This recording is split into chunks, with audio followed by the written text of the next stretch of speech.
When you're loading into a match, think about what you want to do in that first minute. Already be talking to your teammates. Don't hesitate, just get aggressive and get out there as quick as possible.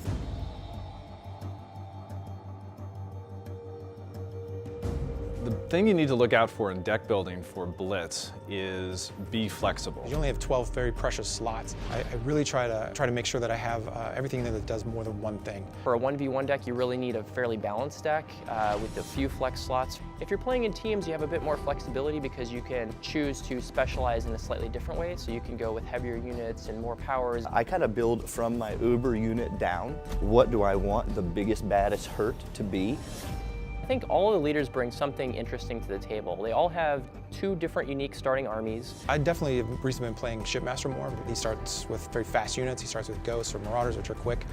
He's got teleportation in his decks. He's got a lot of things that are about being all over the battlefield and kind of keeping your enemy on their back foot.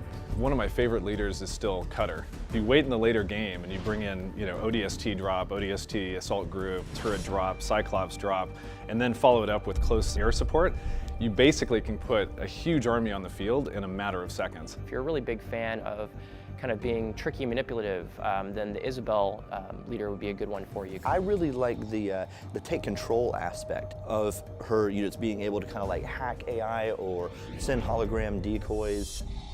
The Kodiak, I think, is a very valuable unit. It takes a little bit of effort to deploy it and undeploy it, find good places for it.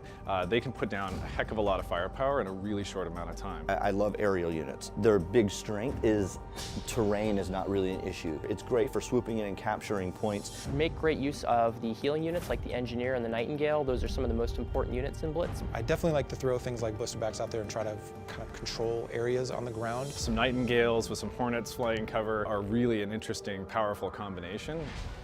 Skirmish, maybe one of the best things about it is that it gives you some really good training on how to reduce your build times. It's a great way to learn the game. It's a great way to actually experiment with different strategies.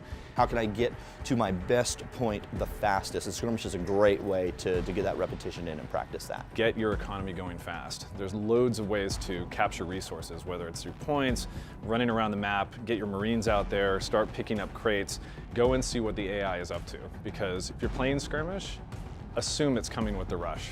Start building turrets.